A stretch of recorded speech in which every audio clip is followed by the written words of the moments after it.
Assalamualaikum warahmatullahi wabarakatuh. Alhamdulillah, tidak henti-hentinya lisan kita selalu memuji dan memuja Allah. Kita tentu sangat yakin sebagai seorang muslim, dua susunan kata ini Alhamdulillah adalah kalimat yang mulia, kata-kata yang mulia, yang Allah subhanahu wa ta'ala jadikan sebagai kalimat dan kata-kata syukur kepadanya. Dan kita juga sudah tahu dan sering mendengar dari para ustadz kita, dari para kiai, firman Allah subhanahu wa ta'ala, la in syakartum la azidannakum. Kalau kalian bersyukur maka pasti aku akan tambah. Maka nikmat-nikmat Allah yang tidak terhinggai dari makanan, minuman, kesehatan, kesempatan dan segala macam hal harusnya kita gunakan di atas ketaatan kepadanya dan kita syukuri. Dan Alhamdulillah Allah mudahkan dengan dua susunan kata ini. Selanjutnya kita panjatkan salam hormat kita kepada utusan Allah Nabi besar Muhammad sallallahu alaihi wa ala alihi wa sahbihi wasallam sebagaimana Allah telah perintahkan kita untuk mengucapkan salam hormat tersebut. Baik, judul kita insyaAllah amalan-amalan yang dikerjakan atau amalan dikerjakan sebelum Ramadan. Ya. Mungkin seperti itu kurang lebih. Sebenarnya sih kita lebih banyak di materi kita ini membahas masalah Ramadan. Ya. Walaupun kita akan menyinggung tentang amalan secara umum yang kira-kira bisa memotivasi seorang muslim untuk mengerjakan ibadah apapun. Dan kalau kita simpulkan sebenarnya adalah bagaimana kita mengetahui, mempelajari dan mendalami kembali apa yang berhubungan dengan janji Allah di ibadah yang kita ingin kerjakan. Jadi kalau Bapak Ibu atau Ibu-Ibu sekalian ingin rajin mengerjakan sholat malam, maka kata kuncinya sebenarnya adalah bagaimana kita membaca dulu dan mengetahui apa yang kita dapatkan kalau sholat malam. Begitu juga kalau kita ingin rajin bersedekah, haji dan umroh, bakti sama orang tua, apa saja.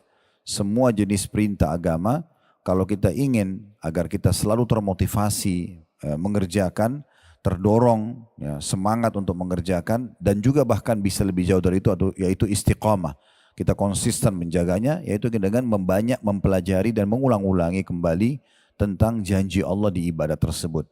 Jadi jangan pernah melakukan satu ibadah, ini saran kami, kecuali ibu-ibu sudah mempelajari dan mengetahui, bahkan sering mengulang-ulangi janji Allah di ibadah itu.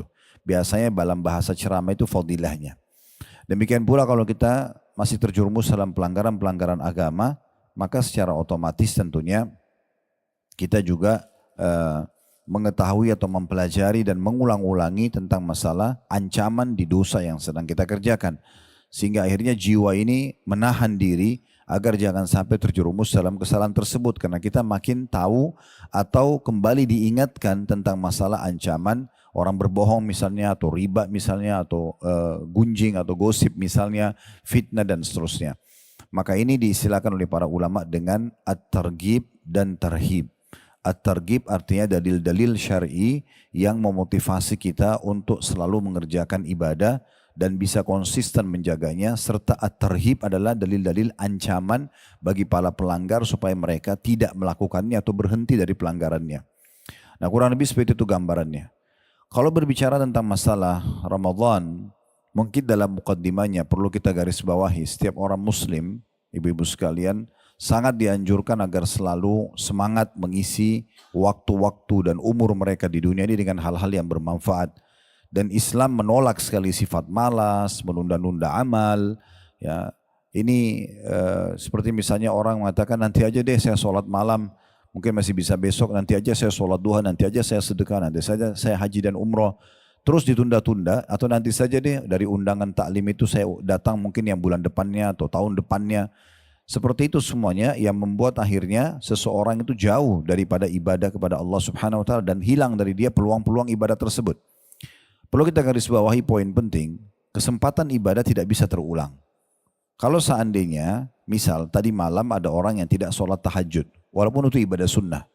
Kita datang ke ibadah sunnah karena kalau wajib sudah jelas tidak ada opsi pilihan. Tapi kalau misalnya tadi malam ada orang yang tidak sholat tahajud, dia tidak berdosa, karena memang itu sunnah. Tetapi akan beda sekali nanti derajatnya di surga dan juga balasan antara orang yang sempat sholat malam dengan tidak sholat malam. Karena tadi malam, waktunya tidak akan pernah terulang. Kalau ada orang yang sholat malam tadi malam, tercatat di buku amal yang akan dia terima balasannya pada hari kiamat nanti, itu bahwasanya dia sholat malam. Dan yang tidak sholat malam tidak bisa memperbaikinya. Misalnya sekarang dia dengar ceramah seperti ini, lalu dia mengatakan, ya Allah tolong kembali ke semalam, saya ingin sholat malam karena saya sudah tahu keutamanya. Sudah nggak bisa. Bahkan 1 detik saja yang sudah berlalu yang lalu, itu tidak bisa lagi kita minta kembali. Oleh karena itu, kalau seseorang menyia-nyiakan dan menunda-nunda amalnya, ini jadi masalah buat dia. Allah subhanahu wa ta'ala memberikan kemudahan buat kita ibu-ibu sekalian, justru untuk bisa melipat gandakan pahala. Jadi kalau menunda amal itu sudah jelas tidak boleh. Kalau kita diperintahkan untuk selalu jaga amal dan bahkan melipat gandakan pahalanya. Cukup banyak cara untuk melipat gandakan amal-amal kita. Misal contoh di majelis ta'lim seperti ini. Seseorang datang belajar. Bisa saja dia datang sendiri, dia membawa dirinya karena dia butuh untuk belajar, selesai gitu kan. Tapi ada orang mungkin, apalagi kalau diizinkan mungkin sama panitia, memang ini flyernya ada taklim kita tolong disebarin misalnya. Lalu kemudian dia sebarkan. Anggaplah di grup keluarganya aja atau di teman-temannya. Dari 100 orang, 200 orang yang ada mungkin ada 10 orang datang ke taklim karena undangan dia misalnya. Kalau dalam taklim kita ini misal dia diberikan pahala 100 oleh Allah. Angka 100 cuma sebagai contoh. Kalau dia diberikan pahala 100 dan teman-temannya masing-masing yang datang juga diberikan 100 masing-masing pahala, maka secara otomatis dia memiliki 1100 pahala. Karena 100 pahala dia, 1000 dari teman-temannya yang 10 tadi, 100 kali 10 orang. Ini namanya kita bagaimana memarketingkan ibadah itu. Sebenarnya kita bisa memasarkan gitu ya.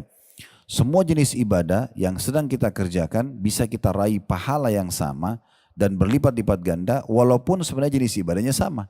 Kita bisa tarik juga kalau sholat, kita bisa tarik juga kalau umroh dan haji, kita bisa tarik dalam semua ibadah. Alangkah baiknya kalau kita mau kerjakan, kita juga memotivasi orang lain untuk mengerjakannya. Abu Hurairah radhiyallahu anhu, beliau itu kalau mau sholat, sebelum sholat, jauh sebelum waktu sholat, beliau sudah keluar dari rumahnya. Dan keliling kota Madinah. Keliling kota Madinah, beliau mengajak teman-temannya di kota Madinah untuk sholat. Sampai akhirnya sudah mengelilingi semaksimal rumah yang dia mampu di kota Madinah, baru dia datang ke Masjid Nabi pas azan duhur misalnya. Maka dengan ini dia dapat pahala sholat duhur, dia juga dapat pahala langkah ke masjid yang sangat banyak, dia dapat pahala mengajak orang.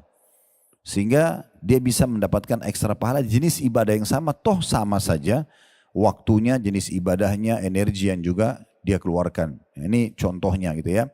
Dia bisa lipat gandakan pahala dari ibadah tersebut. Yang kedua, kita bisa juga melipat gandakan pahala dengan mengemas ibadah itu. Jadi kita bagaimana mengemasnya sebaik mungkin. Akan beda pahalanya orang yang bangun sholat malam, ibu-ibu sekalian. Begitu dia bangun sholat malam, ya udah dia sholat apa adanya saja. Maksudnya dalam keadaan dia, mungkin dia pakai mukena, maaf yang belum dicuci, mungkin sudah 1 minggu belum dicuci. Misal contoh sejadahnya juga sama, kondisinya sudah berapa lama dipakai sama dia misalnya. Dia pun terlintas di benaknya baca surah yang mudah saja buat dia. Selesai dia sholat. Dapat pahala, dapat pahala. Bagaimana, berapa besarnya kita nggak tahu. Tergantung kadar keikhlasan dia. Tapi sebenarnya dia bisa meraih pahala ekstra kalau dia mengemas sholat malam itu. Contoh misalnya, dia memang sudah menyiapkan mukena yang sudah dicuci. Bahkan boleh dibubuhi minyak wangi. Karena yang tidak boleh ibu-ibu kalau keluar rumah. Tapi kalau kita pakai sementara kita sholat, kita ibadah kepada Allah SWT, malah kita boleh tampil sebagus mungkin. Ya. Dan juga misalnya sejadahnya juga dibubuhi parfum, misalnya minyak wangi. Dia sudah niatkan dari malam ingin sholat malam. Dia juga sudah memilih surah-surah yang dia ingin baca. Dan fatwa ulama membolehkan orang untuk kalau sholat, terutama sholat sunnah, boleh memegang mushaf. Boleh memegang mushaf atau kita memegang aplikasi Al-Quran di handphone kita. Jadi daripada ibu mutar-mutar baca inna atayna wal asr tabbat yada misalnya, itu aja terus sudah 10 tahun sholat malam, kenapa enggak baca dari Al-Baqarah sampai selesai Al-Imran dengan cara memang continue melihat aplikasi Al-Quran kita yang kita selalu baca setiap malam gitu ya. Itu contohnya. Jadi misalnya kita kalau mau, kan sholat malam itu ada banyak motivasinya ya. Nabi SAW menyebutkan pahala, beda orang kalau baca cuma 10 ayat, orang baca 100 ayat, orang baca 1000 ayat. Itu banyak sekali hadis-hadis atau ada hadis yang menyebutkan tentang keutamaan yang berbeda masing-masing. Jadi misalnya begitu, maka beda pahalanya antara orang yang pertama bangun kemudian dia sholat dengan kondisi dia saja, dengan dia sholat bangun tapi dalam kondisi sudah diniatin dari tadi malam, dia sudah siapkan surah yang dia mau baca, dia persiapkan mukena dan sejadahnya yang bagus, itu semua akan beda. Kemasannya begitu. Dalam sedekah juga sama. Mungkin beda sekali pahalanya antara seseorang yang kebetulan lewat di pinggir jalan, ada orang miskin minta. Kemudian dia mengorek dompetnya, berapa saja uang yang ada dikeluarkan sama dia. Gitu kan. Dengan orang yang memang sebelum keluar rumah, dia sisipkan di salah satu bagian dari tas dia atau dompet dia, uang mungkin 100.000 yang baru, 50.000 yang baru, ini khusus untuk sedekah. Saya tidak akan pakai untuk yang lain. Maka dia sudah sisipkan uang khusus untuk itu. Ini berarti kemasan terhadap sedekah itu. Dia sudah niatkan, hari ini saya akan sedekah 500.000, 1 juta rupiah. Disisipkan sendiri. Dan memang dicari uang yang baru yang dikeluarkan untuk Allah Subhanahu wa taala. Karena hakikat sedekah sebenarnya bukan si penerimanya, tapi bagaimana kita memberikan karena Allah Subhanahu wa taala. Itu contohnya. Maka kemasan uang ini yang dia kasih, apalagi kalau dia sudah kemas dengan tambahan-tambahan lagi ya. Misalnya daripada cuma uang, disisipin buku misalnya, dia beli satu buku saku tentang sholat, tentang apa. Kayak sekarang mau Ramadan, tentang puasa misalnya. Sisipin uang di dalam buku tersebut, lalu dikasih setiap orang dia lewat di pinggir jalan misalnya. Orang yang dorong gerobak, orang yang ini, dan tukang parkir, dia masuk ke mall, staff daripada supermarket yang datang dan seterusnya. Contoh. Nah ini kan kemasan terhadap sedekah itu, berbeda. Kalau pernah dengar hadis ini alhamdulillah. Kalau belum saya sebutkan Nabi SAW pernah bersabda kepada para istri-istri beliau. Semasa beliau hidup beliau mengatakan, nanti orang yang paling pertama dari kalian menyusul aku pada saat aku meninggal. Ini berandakan memang Nabi SAW sudah tahu beliau akan meninggal sebelum istri-istrinya. Dan beliau mengatakan, nanti yang paling pertama menyusul aku meninggal dari kalian adalah yang paling panjang tangannya. Maka kata Aisyah radhiyallahu anha, kami setelah Nabi SAW meninggal, hampir setiap ketemu kami mengukur panjang tangan kami. Karena mereka memahami secara letterlet, bahwasanya memang yang paling panjang tangannya diukur di dinding rumah, itu berarti yang lebih dulu meninggal. Kata Aisyah, kami memahami hikmah dan maksud daripada hadis ini, atau perkataan Nabi SAW ini, justru setelah Zainab binti Jahash meninggal radhiyallahu anha. Ini istri Nabi yang paling pertama menyusul Nabi SAW setelah Nabi meninggal. Ternyata Zainab binti Jahash sama dengan istri Nabi yang suka sedekah. Cuma bedanya dia mengemas sedekahnya. Kalau Zainab binti Jahash ingin memberi makanan, maka beliau tidak membeli makanan jadi tapi memasaknya sendiri. Kalau beliau ingin bersedekah dengan baju perang misalnya, maka beliau bukan beli di pasar yang sudah jadi tapi beliau jahit sendiri. Nah ini namanya kemasannya. Dia mengemas sehingga akhirnya dia mendapatkan ekstra pahala. Nah gitu ya. Kemudian yang ketiga, dan ini yang jadi bahasan kita sebenarnya, adalah memaksimalkan waktu dan tempat yang memiliki keutamaan. Ini juga sama, ini bisa kita mengekstrakan pahala kita. Nah kalau tempat tentunya tidak asing, wilayah Mekah, Masjidil Haram, dengan sholat 100.000 pahala kalau sholat sendiri. Kalau sholat berjamaah berarti dikali 25 kali lipat, berarti 2,5 juta pahala sholat di Masjid Haram dibandingkan tempat lain gitu kan. Itu juga dengan Masjid Nabawi misalnya, karena di 1.000 dibandingkan tempat lain kalau sholat sendiri, kalau sholat berjamaah berarti 25.000 karena dikali 25 kali lipat. Masjid Aqsa 250, kalau sendiri kalau sholat berjamaah berarti kali 25 kali lipat. Itu semuanya berarti ada tempat yang lebih mulia. Bagaimana kita menjadikan sebagai sebuah target kita dan selalu niat dan berdoa kepada Allah agar Allah memudahkan kita sering mendatangi tempat-tempat ini untuk memperbanyak dan melipat gandakan pahala kita. Ya, walaupun hanya dengan niat, ya. Kita niat bertekad dengan baik. Ingat hadis Nabi SAW, manusia 4 golongan. Yang pertama yang paling mulia adalah orang yang Allah kasih ilmu dan harta. Dia punya ilmu dan harta lalu dihabiskan keduanya di jalan Allah. Maksudnya dia mengajarkan ilmu agamanya, dia sedekahkan hartanya. Jadi maksudnya dalam kebaikan, membangun masjid, rumah anak yatim, segala macam lah. Kemudian ada golongan kedua kata Nabi SAW, justru orang ini diberikan hanya ilmu tapi nggak punya harta. Dia tahu teorinya, bangun masjid pahalanya ini, rumah anak yatim, sponsor anak yatim pahalanya ini dan seterusnya. Tapi dia nggak punya harta untuk dikeluarkan. Lalu kata Nabi SAW dengan jujur dalam hati dia berkata, orang yang kedua ini, ya Allah, kalau seandainya Engkau memberikan aku seperti yang diberikan kepada yang ini, maksudnya si fulan, yang pertama tadi, yang punya ilmu dan harta, maka aku akan mengerjakan hal yang sama. Kata Nabi SAW, dengan niat yang tulus tadi, fahuma fi ajri sawa, maka dua-duanya sama pahalanya. Dua-duanya sama pahalanya. Ini penting sekali ya.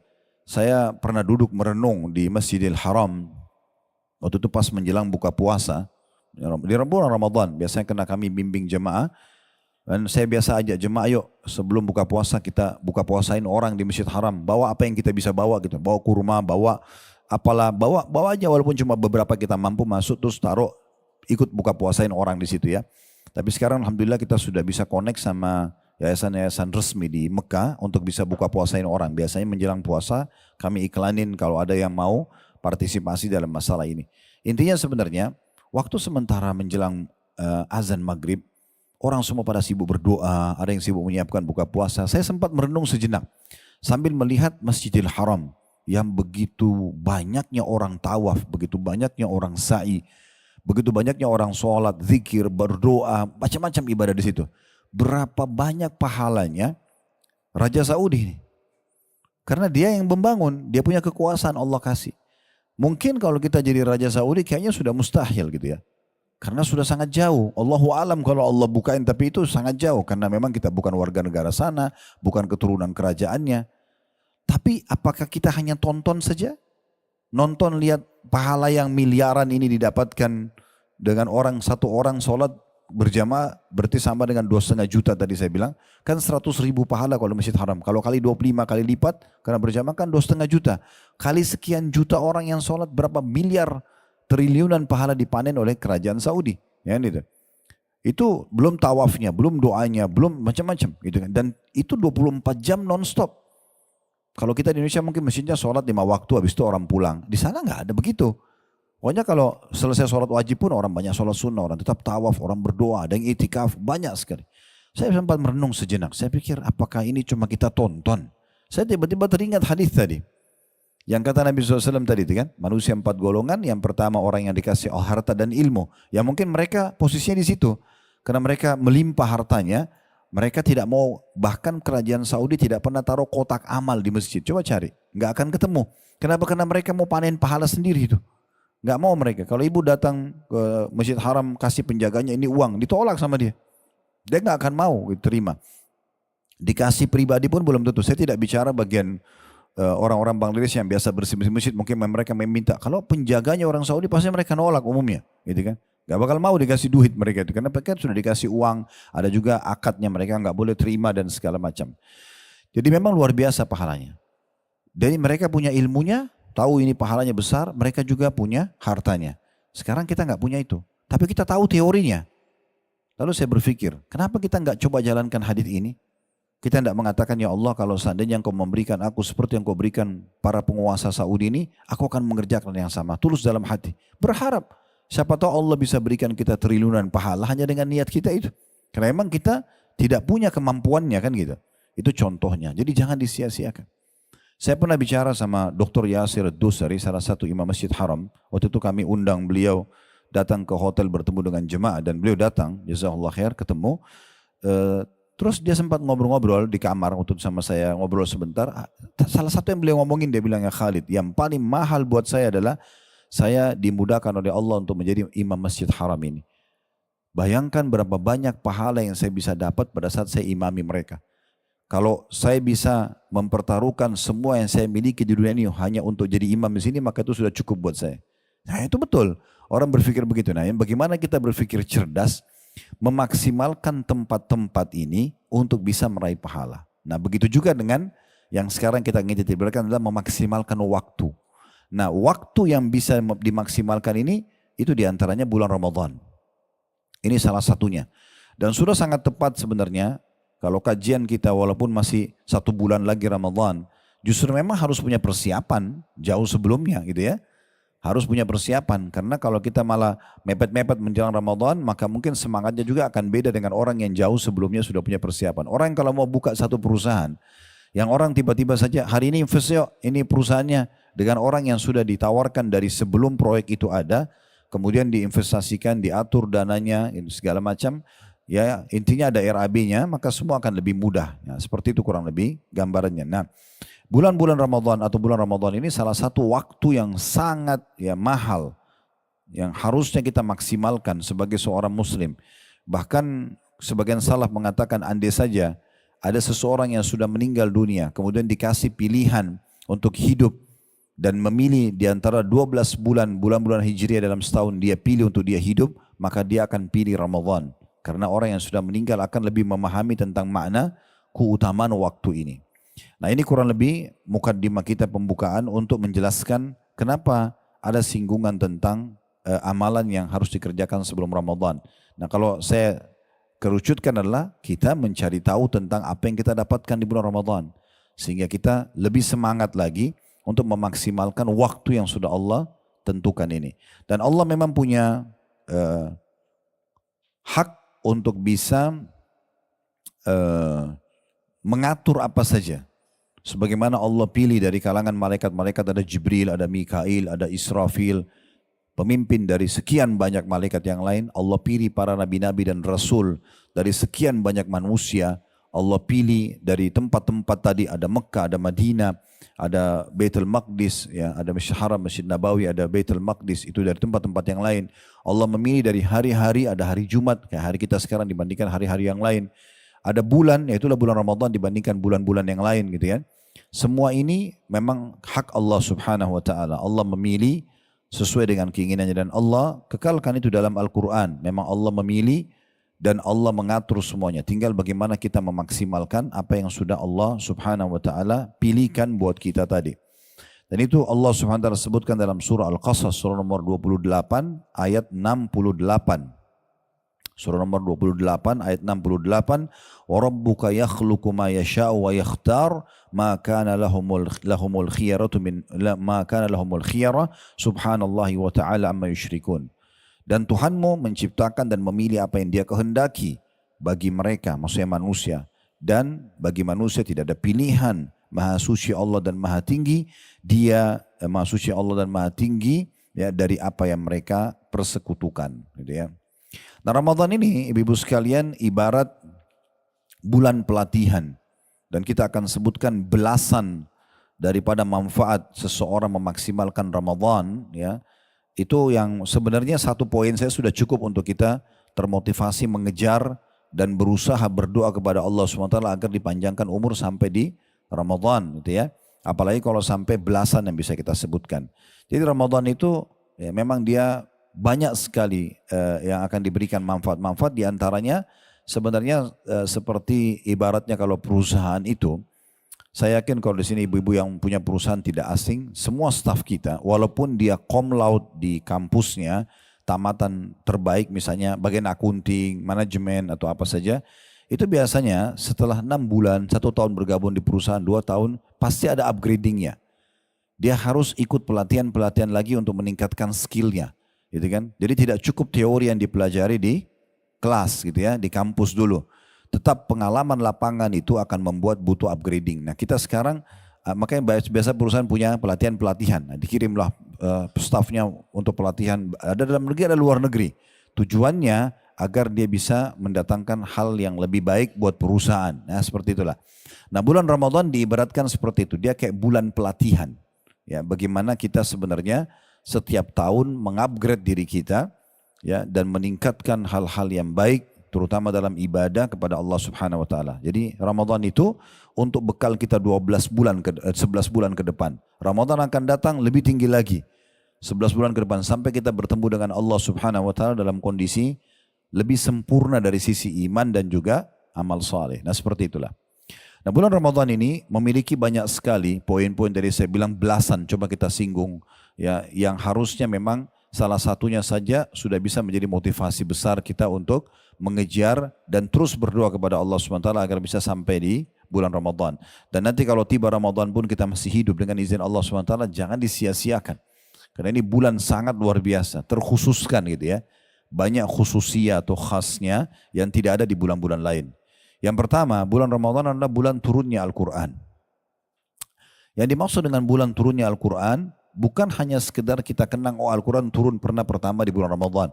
Karena Al-Quran itu turun bertahap semua ayat-ayat dan surahnya selama 23 tahun, ibu-ibu sekalian. 13 tahun di Mekah, dikenal surah-surah yang turun di sana dengan surah-surah Makkiyah atau yang turun di Mekah, dan 10 tahun fase Madinah itu juga turun dikenal dengan surah-surah Madaniyah.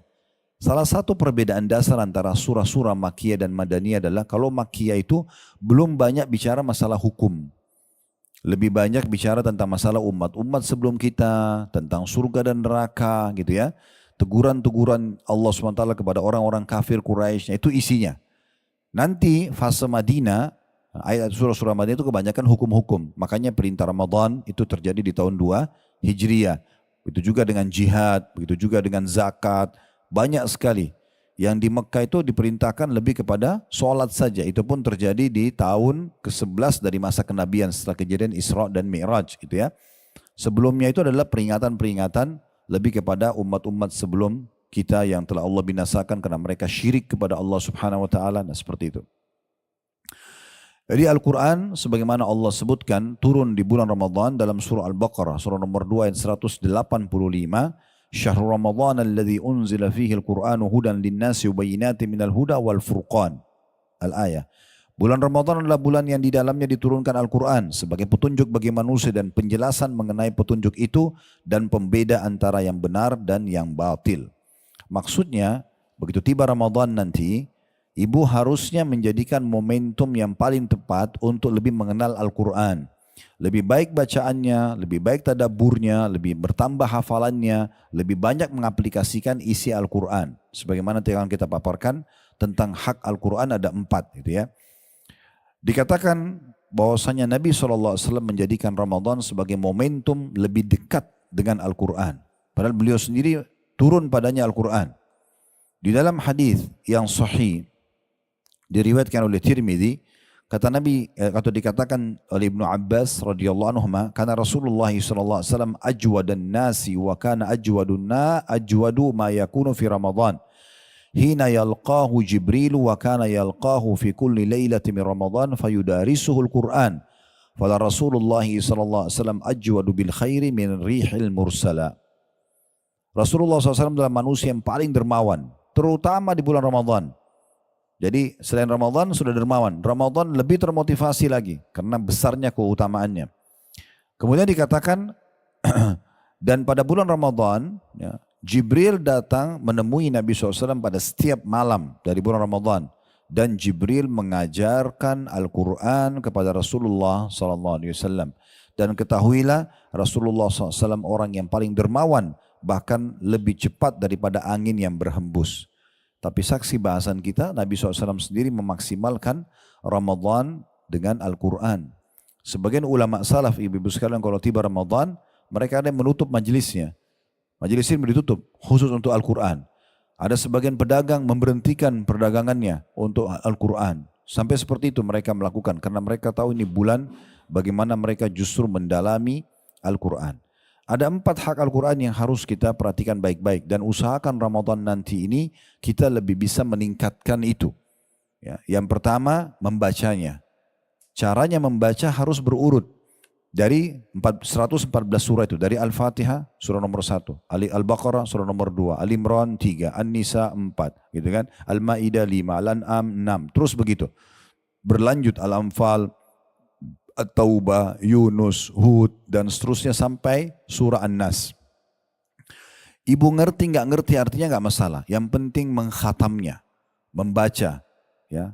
Dan ini tentu besar sekali pahalanya. Ya, di antaranya Nabi SAW menjadikan orang yang suka membaca Al-Quran akan menjadi penolong buat pembacanya di hari kiamat. Ya, diberikan syafaat. Sebagaimana hadis yang sahih. Kata Nabi SAW, Iqra'ul Qur'ana fa'innahu ya'ti yawmal qiyamati syafi'an li ashabi. Selalu baca Al-Quran. Karena dia akan menjadi atau datang pada hari kiamat sebagai pemberi syafaat kepada pembacanya. Syafaat ini penting ya. Kadang-kadang mungkin kalau kita mau berbesar supaya mudah difahami. Masalah ini kalau seandainya ibu ditimbang amalnya hari kiamat, anggaplah misal, mudah-mudahan tidak ada di sini, tapi kalau ada orang misalnya amal solehnya 1000, dosanya misalnya 1001, contoh, maka dia harus masuk neraka bersihin dulu 1 dosanya tadi. Dan kita tidak tahu berapa hari disiksa. Syafaat itu fungsinya untuk membersihkan sebagian dosa sehingga lebih sedikit dari pahalanya nanti. Jadi 1001 kalau Allah jadikan ada penolong, ada yang memberikan syafaat, mungkin keluarganya, mungkin di sini antaranya Al-Quran memberikan syafaat, misal dimaafkan 100 dosanya, maka otomatis dosanya akan lebih sedikit daripada amal solehnya dan membuat dia masuk ke dalam surga. Dan itu luar biasa. Allah mengatakan, "Faman zuhziya 'anil nari fa udkhilal jannah faqad faz." Siapa yang pada hari kiamat berhasil diselamatkan dari neraka dan masuk ke dalam surga, sungguh dia sudah beruntung. Karena ini keselamatan yang luar biasa gitu. Dan orang yang membaca Al-Quran, yang suka membaca, Nabi SAW berikan perumpamaan, ya, itu seperti buah utrujja. Nanti akan kita jelaskan seperti apa, tapi saya jelaskan dulu bacakan dulu dalilnya. Dalam sebuah hadis yang sahih riwayat Bukhari, kata Nabi SAW, Al-mu'minu alladhi yaqra Qur'ana wa ya'malu bihi kal utrujja. Orang mukmin yang membaca Quran dan mengamalkan isinya seperti buah utrujja. Jadi nanti kalau satu waktu umrah atau haji, minta mutawifnya beliin buah utrujja, bilang. Dia mirip buah pir, tapi sedikit agak besar bentuknya ya. Itu baunya wangi dan rasanya manis. Ya. Itu diperumpamakan untuk orang mukmin yang baca Quran dan juga mengamalkan isinya. Dalam riwayat lain, dia ya, membaca Al-Quran dan menguasai bacaannya. Ta'muhu tayyib wa rihuha tayyib. Ta'muha tayyib wa rihuha tayyib. Rasanya manis dan juga baunya wangi. Saya lihat di beberapa hotel di Mekah itu ada disiapin buah itu. Dia mirip-mirip pir sedikit, cuma bentuknya agak beda ya. Itu buahnya. Ya. Atau mungkin ibu bisa ketik nanti di Google ya, buah utrujja, keluar gambarnya itu. Ya. Nah ini perlu kita beli dan coba buah ini supaya kita buktikan memang perkataan Nabi SAW benar. Saya makan sendiri memang sangat manis ya, sangat manis itu. Kemudian dikatakan wal mu'minu alladzi la yaqra'u Qur'an wa ya'malu bihi katamra ta'muha thayyib wa la riha laha. Dan orang mukmin yang membaca Al-Quran tapi tidak mengamalkan isinya, riwayat lain tidak menguasainya atau dia terbata-bata dalam membacanya, maka dia seperti buah kurma yang tidak ada baunya tapi rasanya tetap manis karena keimanannya, gitu ya. Dan orang-orang dalam riwayat lain dikatakan orang-orang yang baca Quran dan akhirnya karena rutinnya baca sehingga mahir membacanya, benar bacaannya, itu kedudukannya sama dengan malaikat. Kata Nabi SAW di dalam hadis yang sahih diriwayatkan Muslim, al-mahiru bil Qur'ani ma'as safaratil kiramil bararah. Orang-orang yang lancar membaca Al-Quran akan bersama dengan para malaikat yang mulia, ya, dan senantiasa taat kepada Allah. Walladhi yaqra Qur'ana wa yatata'ta'u fihi wa huwa alaihi syaqun lahu ajran. Dan orang mukmin yang baca Quran walaupun dia terbata-bata tapi tetap dia berusaha membacanya, maka akan diberikan 2 pahala. Belum lagi hadis yang sudah kita tahu masyhur sekali, hadis riwayat Tirmidzi, man qara harfan min kitabillah falahu bihi hasanah. Siapa yang baca 1 huruf Al-Quran akan dicatatkan 1 pahala baginya, wal hasanatu bi asyri amthaliha. Dan 1 pahala itu dilipat gandakan 10 kali lipat. Wala aqulu alif lam mim harf. Kata Nabi SAW, saya tidak katakan alif lam mim 1 huruf, tapi alifun harfun, lamun harf, wa mim harf. Alif 1 huruf, mim 1 huruf, dan lam 1 huruf. Jadi kalau kita baca alif lam mim, berarti 30 pahalanya. Karena alifnya 10, lamnya 10, mimnya 10. Gitu kan? Ini sering kami kasih contoh di pengajian-pengajian. Kalau baca surah Al-Fatihah ayat 2-nya saja. Kalau ayat pertama bismillahirrahmanirrahim. Ayat 2 alhamdulillahirabbil alamin. Alif alhamdu, alif lam ha mim dal. Itu 5 huruf, 50 pahala. Alhamdulillah kalau ada tasydid di atas itu berarti double huruf. Dalam bahasa Arab begitu, kalau dia banyak hurufnya digabung jadi pakai tasydid di atas. Jadi lillah itu lam, lam, ha biasanya kan. Itu 2 lam, harusnya 3 lam dia. Karena 3 lam ini terlalu banyak, digabung jadi 1, jadi lam yang kedua pakai tasydid. Jadi lam, lam, lam, 3 dengan ha berarti 40 pahala. Alhamdulillah saja itu sudah 90 pahala. Alhamdulillah 50, lillah itu 40. Rabbi sama, ada tasydidnya. Akar katanya ini hurufnya itu rababah, 2 baknya. Tapi karena agak berat kalau itu digabungin jadi 1, jadi Rob ya. Rabbil alamin. Rob berarti 3 huruf ya. Berarti tadi 90 tambah 3 sudah 120. Alamin alif lam ain alif lam mim ya nun. Ini 8 huruf. Berarti kita kalau baca alhamdulillah itu 200 ya. Pahala. Itu baru alhamdulillah alamin, belum yang lainnya. Maka jangan disia-siakan. Ini kami selalu sarankan, ibu lagi di mobil, ulangin aja surah yang dihafal, nggak masalah. Kata Nabi SAW, siapa yang membaca Al-Ikhlas 10 kali dalam sehari, dibangun baginya atau untuknya istana di surga. Susahnya apa ini baca Al-Ikhlas gitu kan? Daripada melongo-longo cuma lihat helm orang, mobil orang, mereknya apa. Lebih baik baca kan gitu. Ulang-ulangin atau misalnya baca Al-Quran di aplikasi handphone kita gitu kan. Kadang-kadang kita lebih lama melihat aplikasi WA dan yang lainnya dibandingkan kita lihat Al-Quran. Padahal sebenarnya setiap hurufnya luar biasa pahalanya. Ya, besar sekali pahalanya. Yang kedua mentadabburi. Tadabbur artinya merenungi maknanya. Memahami sebab turunnya, baca tafsirnya gitu ya. Itu tadabbur namanya. Allah berfirman dalam surah Muhammad, surah nomor 47 ayat 24. Surah nomor 47 ayat 24, surah Muhammad, afala yatadabbaruna al-Qur'ana am ala qulubin akfaluha. Maka tidakkah mereka menghayati Al-Quran atau hati mereka sudah terkunci. Ya. Yang dimaksud dengan tadabbur, ibu-ibu sekalian, adalah memahami teksnya, ya, terjemahan dari ayat tadi. Kalau kita karena bukan orang Arab, kita butuh terjemahannya. Kemudian kita merenungi maknanya, kita mempelajari hukum-hukumnya, sebab turunnya, ya itu dipelajari. Nah kalau ini metodenya tidak harus berurut. Kita bisa memilih surah yang paling tanda kutip menggelitik buat kita. Contoh ibu-ibu mau pelajari tentang wanita. Ada surah An-Nisa, ada disebutkan juga namanya Maryam, surah Maryam. Tentang keluarga ada Al-Imran, keluarganya Imran, Imran ayahnya Maryam alaihissalatu wassalam. Mau belajar tentang nabi-nabi, ada surah Hud, Yunus, Yusuf, ya. Ibrahim, kan itu ada Muhammad alaihissalam, ada surah-surah. Ada kemudian kalau mau nama-nama hewan ada Al-Fil, gajah, ada Al-Ankabut, laba-laba, ada An-Naml, semut, ada An-Nahl, lebah. Kenapa Allah namakan? Nanti kita akan mendapatkan ilmu dari situ, ya. Usahakan kalau bisa perharinya minimal 10 ayat ditadabburi. Boleh misalnya ibu pilih dibagi setiap habis sholat wajib 2 ayat aja. Jadi subuh 2 ayat, duhur 2 ayat, asar 2 ayat, maghrib 2 ayat, isya 2 ayat. Berarti 10 ayat per hari. Karena para sahabat mengatakan kami tidak pernah melewatkan 10 ayat Al-Quran kecuali kami sudah bisa membacanya, kami memahami maknanya dan kami menghafalnya. 10 ayat saja. Milih misalnya dari surah apa, misalnya dari 114 surah, ibu lihat daftar isi Quran yang paling menarik, surah Al-Ankabut. Kok Allah sebut laba-laba, kenapa nih? Nah terus dibaca. Mulai dari ayat-ayat pertamanya, 10 ayat. Baca ayat, baca terjemahan. Kan sekarang Al-Quran juga sudah ada, kadang ditambah di sampingnya sebab turunnya, ya, atau pendapat para, ya, sebab nuzul biasa. Kalau hadis sebab urut. Misalnya dia, apalagi pendapat ulama tafsir apa, nah itu penting. Nah itu namanya tadabbur, ya. Yang ketiga menghafalnya. Menghafal juga sama, metodenya mirip dengan tadabbur.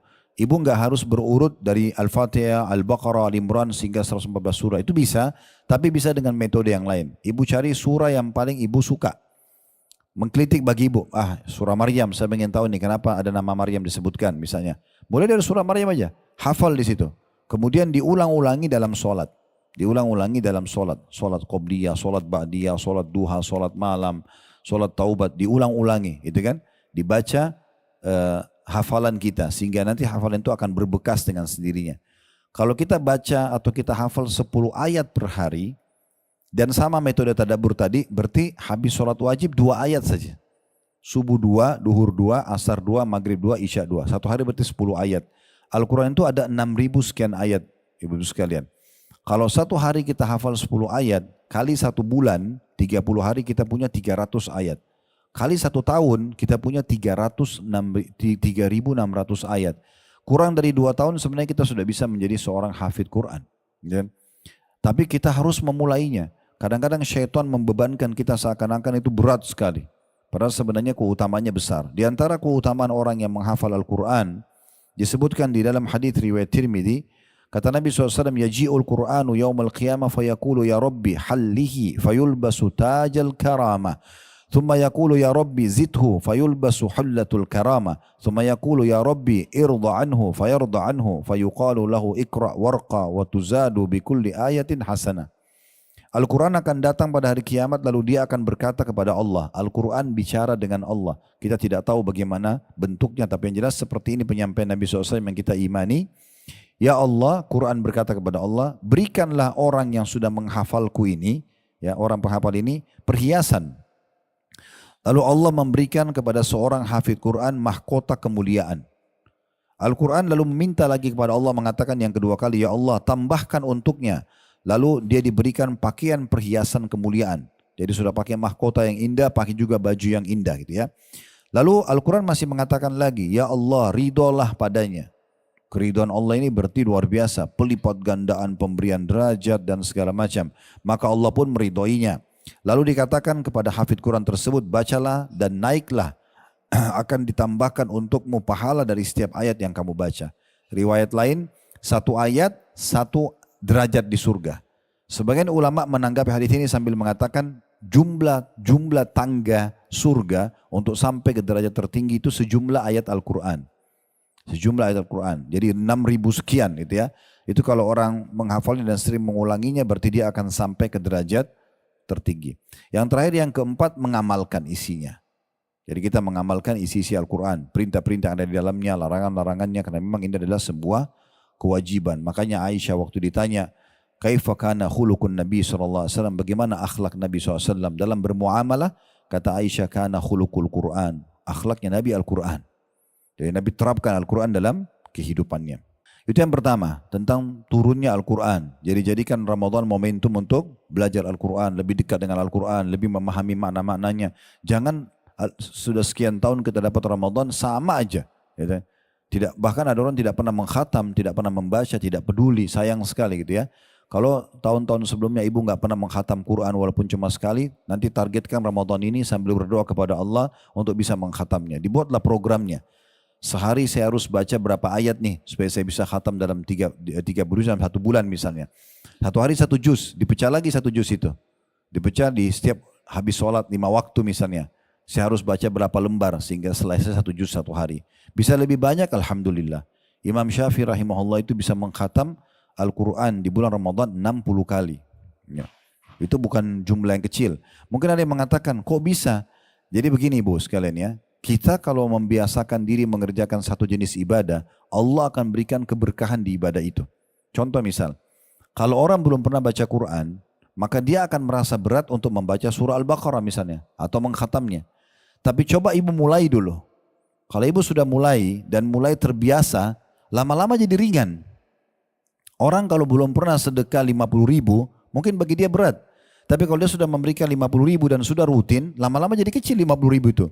Seperti itu seterusnya, gitu kan? Maka Allah berikan keberkahan di ibadah tersebut. Orang kalau belum pernah berdoa, baru disuruh berdoa, dia bingung mau doa apa ya gitu ya. Tapi kalau dia sudah mulai terus berdoa, dia panjatkan hajatnya, lama-lama Allah akan berkahi, Allah akan datangkan melalui lisan dia doa-doa yang dia tidak pernah terfikir sebelumnya. Kan begitu. Begitu seterusnya ya. Orang kalau baru mau sholat malam mungkin berat. Tapi kalau dia paksakan diri dia sholat malam, lama-lama nanti akan jadi ringan. Bahkan yang tadinya dia cuma sholat 2 rakaat, nanti jadi 4, nanti jadi 6, nanti jadi 8, nanti jadi lengkap 11 rakaat. Kadang-kadang mungkin dulu dia baca surah-surah pendek. Lama-lama kalau dia sudah sering kerjakan dan dia paksakan diri beribadah di situ, mengejar keutamaan sholat malam, Allah berkahi, nanti dia akan mundur jamnya. Tadinya cuma 15 menit sebelum azan subuh, sekarang setengah jam, nanti 1 jam, nanti 1 jam, nanti 1 jam setengah, begitu seterusnya. Nah seperti itulah. Baik, yang kedua yang bisa kita renungi dan bisa dapatkan bulan Ramadan, ini adalah bulan amalan terbaik, yaitu puasa. Ini dinamanya memang bulan Ramadan, bulan puasa ya. Dan puasa ini adalah ibadah yang paling besar pahalanya. Tidak ada satupun ibadah yang bisa menyaingi pahala puasa.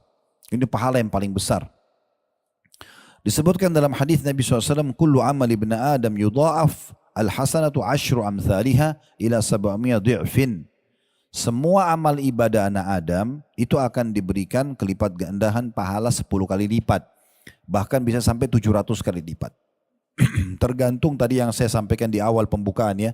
Tergantung keikhlasannya dia, tergantung bagaimana dia memarketingkan ibadahnya itu, tergantung bagaimana dia mengemasnya. Ini semua nanti akan membedakan. Ada yang dapat 10, ada dapat 20, ada dapat 30, ada yang sampai 700 kali lipat. Mungkin karena banyaknya orang yang dia ajak, bagaimana bagusnya kemasan dia terhadap ibadahnya, maka semua itu akan memberikan pahala besar. Semua ibadah bisa seperti itu, 10 sampai 700. Qala Allah Azza wa Jal, Allah yang maha mulia dan maha tinggi berfirman, illa sawma fa innahu li wa ana azzibihi. Kecuali puasa, dia milikku dan aku akan balas langsung. Kata ulama hadis berarti maknanya semua ibadah terkalahkan pahalanya dengan puasa. Dan dikatakan sebabnya yada'u syahwata wa ta'ama min ajli. Karena dia meninggalkan syahwatnya dan makanannya karena aku. Ya, ini menyebabkan puasa menjadi amalan yang paling besar. Tidak ada lagi yang bisa menyamainya. Dan saya biasa kalau di kantor ini sering datang orang masuk Islam, alhamdulillah. Mereka datang umumnya atau di masjid, kadang-kadang datang juga di taklim mau masuk Islam, syahadat, itu setelah syahadat saya sampaikan tentang rukun Islam dan rukun iman. Salah satunya pada saat saya jelaskan tentang puasa Ramadan. Karena ada orang, muslim pun begitu, apalagi orang non muslim yang baru masuk Islam. Mereka anggap puasa 1 bulan itu seperti tanda kutip penyiksaan. Ya, berat banget 1 bulan puasa. Padahal sebenarnya kalau kita renungi baik-baik, dari sisi kesehatannya, setelah 11 bulan kita menggunakan tubuh kita ini, ya giginya mengunyah, ya tenggorokannya menelan, ya ususnya mengelola dan segala macam ini ya. Dan begitu luar biasanya perawatan yang dibutuhkan, maintenance dalam tubuh ini luar biasa karena masuk pedas, masuk panas, masuk dingin, masuk segala macam. Maka cara yang terbaik, sekarang penelitian medis di masa kita pun membuktikan itu adalah puasa. Itu yang paling baik. Justru makin sering puasa makin bagus. Sekarang terapi terakhir penelitian medis itu untuk menghilangkan tumor dan kanker itu puasa 72 atau 78 jam. Cuma minum air saja.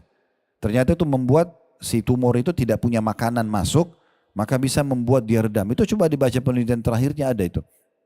Jadi ternyata puasa itu luar biasa. Sebagian dokter-dokter barat non muslim mengatakan kalau mau cari komunitas manusia yang paling sehat itu adalah umat Islam. Mereka bilang begitu. Karena mereka punya program puasa seminggu 2 kali. Ada Senin Kamis. Ada setiap bulan ada Ayyamul Bid 3 bulan. Yaitu yang sunnah-sunnah ya. Dan setahun sekali puasa Ramadan. Kan itu. Makanya tidak ada orang meninggal karena puasa. Kan itu. Semuanya sehat-sehat saja. Bahkan kita kalau puasa itu subhanallah karena usus kita mulai lagi di terapi itu ya. Kayak kalau mobil itu baru diservis. Itu kalau mobil habis keluar dari bengkel di servis, gasnya cuma ditekan sedikit pelan, tetap sudah cepat lari di jalannya, mesinnya juga halus. Seperti itu sebenarnya tubuh kita kalau Ramadan itu. Sampai Nabi SAW mengingatkan kita supaya jangan jadikan justru buka puasa dan sahur itu ajang balas dendam gitu ya. Karena ada orang begitu kalau mau buka puasa macam-macam disiap. Tapi tidak dimakan juga akhirnya mubazir. Atau sahur tak ketakutan dia nanti kelaparan akhirnya dia makan banyak. Apa kata Nabi SAW? Sebaik-baik makanan seorang muslim pada saat buka puasa dan sahur, dua-duanya adalah kurma. Saya lihat penelitian tentang kurma. Satu kurma, walaupun sebenarnya itu membahas masalah kurma ajwa ya. Ada satu dokter namanya Dokter Daim di Mesir, orang muslim. Dia suka mempertemukan antara ilmu medis, penelitian ilmiah yang ada walaupun dari negeri barat, dengan Al-Quran dan juga hadis Nabi SAW. Di antaranya dia pernah bahas di channelnya, tapi sayang berbahasa Arab. Tentang apa hikmahnya, kenapa Nabi SAW suruh kita makan 7 butir kurma ajwa pagi hari. Dan Nabi mengatakan, siapa yang memakan 7 butir kurma ajwa Madinah di pagi hari, dia akan selamat dari semua jenis racun dan sihir. Gitu kan? Kenapa 7 butir kurma bisa sampai luar biasa dahsyatnya, menyelamatkan semua jenis racun dan juga sihir. Waktu corona kemarin, saya buat satu kajian, itu judulnya Corona dan Solusinya. Di antaranya mengkonsumsi kurma. Ternyata penelitiannya itu dari orang-orang non muslim yang ada penelitian, mereka adakan penelitian buah-buahan pada saat tiba di kurma, mereka menemukan ternyata 1 butir kurma itu bisa memenuhi 7% dari nutrisi tersehat yang dibutuhkan oleh tubuh kita. Jadi kalau makan 7 berarti sudah 49% kebutuhan hari itu sudah terpenuhi. Sisa kita isi 51%. Sedikit lagi makan sudah cukup gitu kan. Nah seperti itulah. Nabi SAW mengingatkan supaya justru terapinya maksimal di Ramadan, sebaik-baik makanan sahur dan buka puasa muslim adalah kurma. Boleh makan tentunya, tapi jangan ya berlebihan. Justru ini kesempatan kita terapi diri kita dengan kesehatan-kesehatan tersebut. Nah itu sebenarnya tujuannya dari masalah puasa gitu ya. Terlebih lagi memang kalau itu dari sisi duniawianya, dari kesehatannya. Kalau dari sisi spiritualnya, dia tadi sudah kita sebutkan hadisnya, amal yang paling besar pahalanya. Kalau amal-amal lain bisa dilipat gandakan 700 kali lipat, puasa lebih besar daripada itu. Tergantung nanti bagaimana kita mengemas ibadah itu. Ingat ya, selalu mengemas ibadah tersebut, lakukan yang terbaik, maka pasti kita akan mendapatkan ekstra pahala. Makanya para sahabat Nabi Ridwanullahi alaihim, itu ibu sekalian, kalau mereka mau berkurban di Idul Adha, maka mereka mempersiapkan dombanya itu 6 bulan sebelum Idul Adha. Kita kan biasa sehari 2 hari sebelumnya. Mereka 6 bulan, mereka sengaja gemukin domba itu, mereka rawat, supaya nanti pada saat disembelih maksimal. Sampai begitu mereka buat kemasannya gitu ya. Bagaimana supaya maksimal dalam beribadah kepada Allah Subhanahu Wa Taala. Jadi ini bulan puasa, bulan kesehatan, bulan maksimal pahalanya gitu ya. Kemudian yang ketiga, bulan pengampunan, pembersihan dosa-dosa masa lalu. Ini pemutihan kalau bahasa kita biasa di perusahaan, diputihkan kesalahannya. Bagaimana gembiranya seorang staf di perusahaan kalau buat kesalahan, lalu perusahaan mengadakan pemutihan. Ada mungkin pemerintah pemutihan pajak, pemutihan apa, tidak ada lagi tuntutan yang datang kepada dia. Nah itu bahasa agama kita pengampunan, dibersihkan dosa. Berarti kalau pembersihan dosa terjadi, nggak ada hukuman dan semua fasilitas kembali. Nah seperti itu. Makanya kisah Nabi Adam alaihissalam, beliau waktu dia mengatakan kepada Allah dalam satu riwayat, ini kami jelaskan di Talbik Akbar serial Nabi kemarin di Blok M ya. Itu salah satu riwayatnya dia mengatakan, ya Allah, bukankah engkau menciptakan aku dengan kedua tanganmu, bukankah engkau meniupkan ruh yang kau ciptakan kepadaku, bukankah begini dan engkau masuk aku dalam surga dan seterusnya. Semua Allah mengatakan iya. Lalu kata Adam alaihissalam, aku telah berbuat salah wahai Tuhanku, apakah kalau aku memohon ampun dan bertobat kepadamu, engkau akan kembalikan aku ke dalam surga? Kata Allah SWT, iya. Jadi penyebabnya pelanggaran terjadi dan supaya tidak datang hukuman tambahan atau ada hukuman datang dan kembali fasilitas itu dengan bertaubat. Nabi Adam alaihissalam waktu kalau kita baca Al-Quran, dia tidak mengatakan ya Allah kembalikan aku ke surga. Tapi dia mengatakan Rabbana zalamna anfusana wa in lam taghfir lana wa tarhamna lanakunanna minal khasirin. Ya Tuhan kami telah menzalimi diri kami. Kalau seandainya Engkau tidak ampuni kami, kasihani kami, kami termasuk orang-orang yang rugi. Maka dengan itu Allah Subhanahu wa taala memaafkannya. Kisah Nabi Yunus alaihissalam waktu beliau tinggalkan Nainawa, negeri yang dia ditugaskan untuk berdakwah di Irak gitu ya. Dia tadinya akadnya, semua nabi-nabi itu akadnya dengan Allah ibu sekalian, tidak boleh tinggalkan lokasi dakwah sebelum ada perintah. Semua begitu, walaupun sampai dibunuh sama kaumnya. Makanya Nabi Yahya dibunuh oleh kaumnya. Ya. Karena tidak ada perintah Allah untuk meninggalkan lokasi, walaupun sampai mati. Tapi Nabi Yunus waktu itu tergesa-gesa. Beliau datang ke negeri Nainawa dan beliau termasuk Nabi yang bukan dari Nainawa sendiri. Ada sebagian Nabi itu yang memang dari negeri itu diutuskan untuk berdakwah. Kayak Nabi SAW dari Mekah berdakwah di Mekah itu awalnya gitu kan. Tapi kalau Nabi Yunus bukan dari negeri lain, maka penduduk Nainawa menolak. Gak mau beriman. Nabi Yunus berdoa, ya Allah tolong berikan aku lokasi lain. Allah belum jawab. Tapi Nabi Yunus tergesa-gesa. Beliau tinggalkan lokasi Nainawa dengan harapan dapat lokasi baru. Ternyata itu pelanggaran. Melanggar akad dengan Allah. Allah masukkan dalam perutnya ikan paus, kisah yang masyhur. Apakah pada saat, apa yang Nabi Yunus lakukan pada saat itu? Beliau baca, la ilaha illa anta subhanaka inni kuntu minadh dhalimin. Allah kabulkan. Dengan memohon maaf seperti ini, diputihkan kesalahannya, maka apa yang terjadi? Allah keluarkan dari perut ikan paus, hukumannya berhenti, plus Allah kembalikan dia ke Nainawa, tapi Nainawa waktu itu 100.000 orang penduduknya lebih, semuanya beriman kepada Nabi Yunus. Ya, jadi kembali semua fasilitasnya gitu kan. Nah seperti itulah. Tapi syaratnya agar kita dapat pengampunan dosa selama Ramadan, lakukan puasa Ramadan karena keimanan dan mengharapkan pahalanya. Sebagaimana sabda Nabi SAW dalam hadis yang sudah sangat masyhur diantaranya diriwayatkan oleh Imam Ahmad, man shoma ramadhana imanan wa ihtisaba ghufira lahu ma taqaddama min dzambi.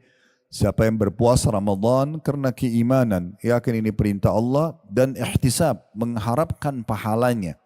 Jadi memang kita mengejar pahala di situ, maka akan dibersihkan dosa-dosanya yang telah lalu. Alhamdulillah. Yang keempat, Ramadan bulan berkah dan bulan penuh dengan rahmat.